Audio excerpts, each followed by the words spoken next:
안녕하십니까? 인생의 복잡한 문제들을 말씀으로 단칼에 해결해주는 김종근 목사의 쾌도 남마입니다.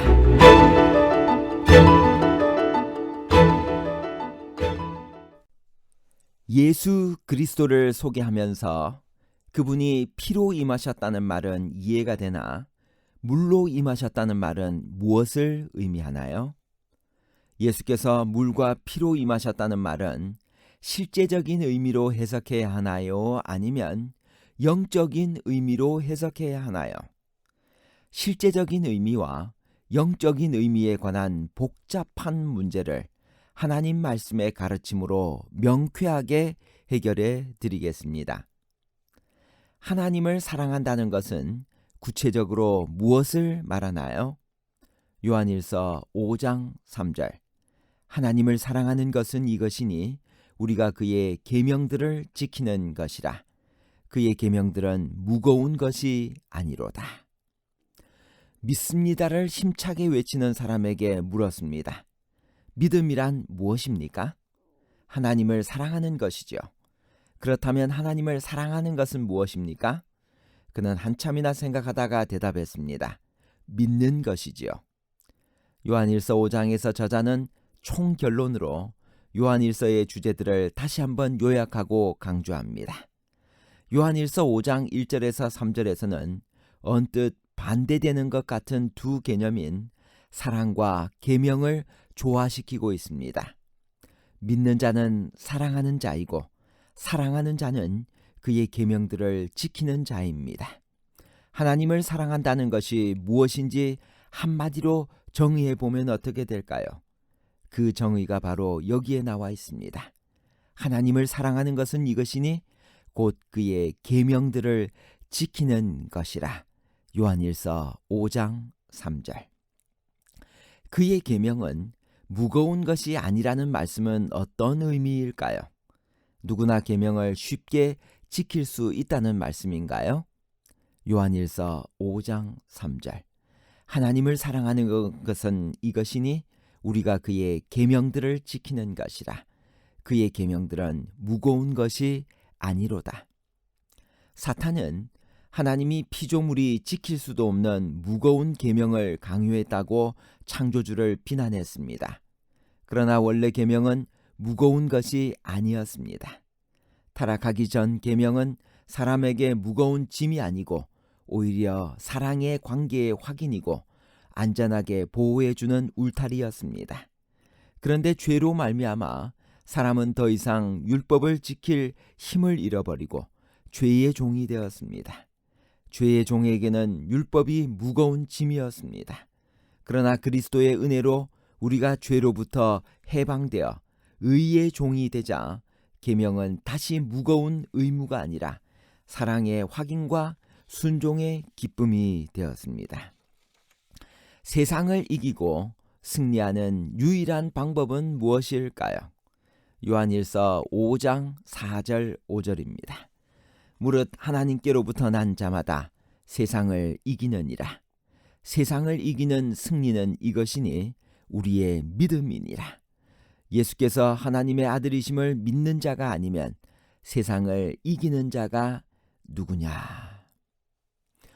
여기서 말하는 믿음은 헬라어 피스티스입니다. 이것은 이 단어가 요한의 복음서에서나 서신들에 유일하게 나타나는 경우입니다. 우리의 믿음이 어떻게 우리로 세상을 이기게 할 수 있을까요? 요한은 요한일서 5장 5절에서 그 답을 주는데 그곳에서 그는 그가 언급하고 있는 믿음이 예수를 하나님의 아들로 받아들인다는 의미임을 밝힙니다. 이와 같은 믿음은 세상에 대한 구주의 승리를 받아들이고 그것을 신자의 삶에서 실천하는 것입니다.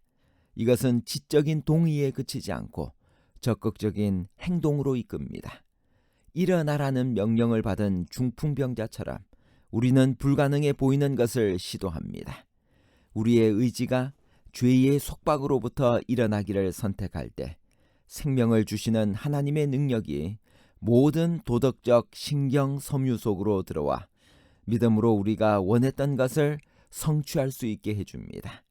우리가 등을 대고 누운 채로 주가 우리를 죄로부터 들어 올려줄 것을 기다린다면 아무 일도 생기지 않을 것입니다. 우리의 믿음은 그분의 약속들을 붙잡아야 합니다.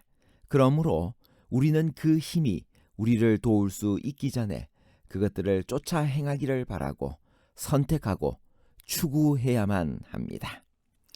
예수 그리스도께서 물과 피로 임하셨다는 말은 무슨 뜻일까요? 요한일서 5장 6절입니다. 이는 물과 피로 임하신 이시니 곧 예수 그리스도시라. 물로만 아니요 물과 피로 임하셨고 증언하는 이는 성령이시니 성령은 진리니라. 여기서 물과 피는 무엇을 말하나요?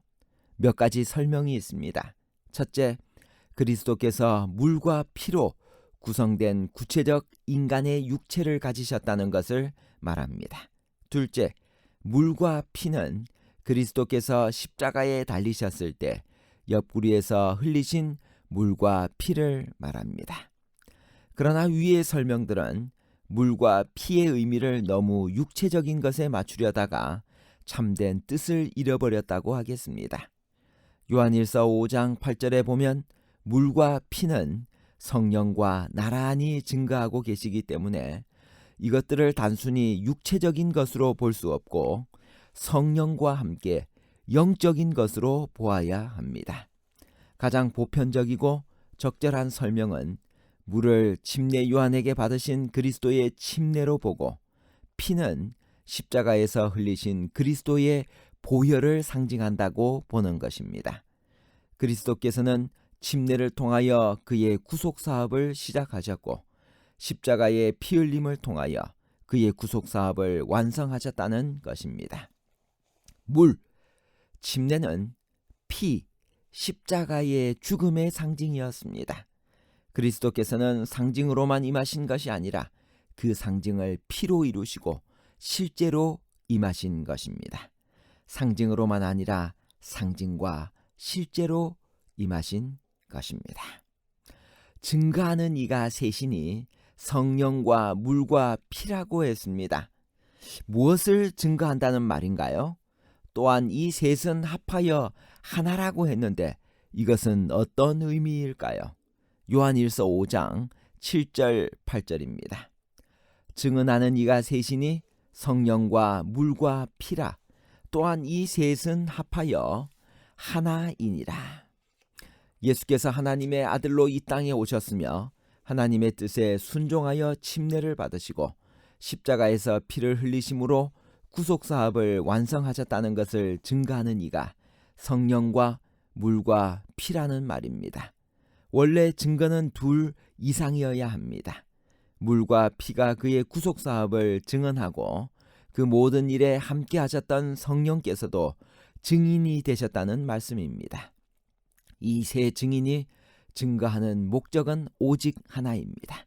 그래서 이 셋은 합하여 하나라고 할 수 있는 것입니다. 하나님의 아들을 믿는 자와 믿지 않는 자의 차이는 무엇인가요? 요한일서 5장 10절. 하나님의 아들을 믿는 자는 자기 안에 증거가 있고 하나님을 믿지 아니하는 자는 하나님을 거짓말하는 자로 만드나니 이는 하나님께서 그 아들에 대하여 증언하신 증거를 믿지 아니하였습니다. 또 증거는 이것이니 하나님이 우리에게 영생을 주신 것과 이 영생이 그의 아들 안에 있는 그것이니라. 아들이 있는 자에게는 생명이 있고 하나님의 아들이 없는 자에게는 생명이 없느니라. 하나님의 아들을 믿는 자에게는 영생이 있다라고 이야기했습니다. 믿지 않는 자에게는 영생이 없습니다. 하나님의 아들을 믿는 자가 자기 안에 증거가 있고 믿지 않는 자는 하나님을 거짓말하는 자로 만드는 것입니다.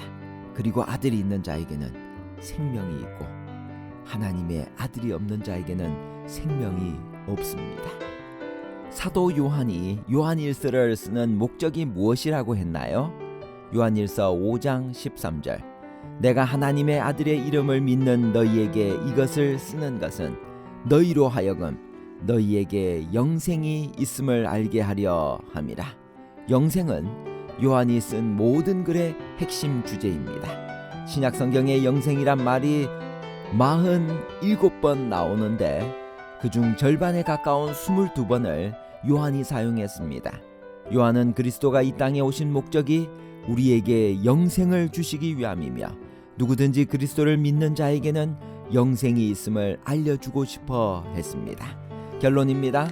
첫 번째, 물과 피로 임하셨다는 말은 영적인 의미로 해석해야 합니다. 둘째, 물은 침례 요한을 통하여 받으신 침례 예식을 말합니다. 셋째, 피는 우리를 대속하시려 십자가에 달리신 그분의 엄청난 희생을 의미하는 것입니다. 감사합니다.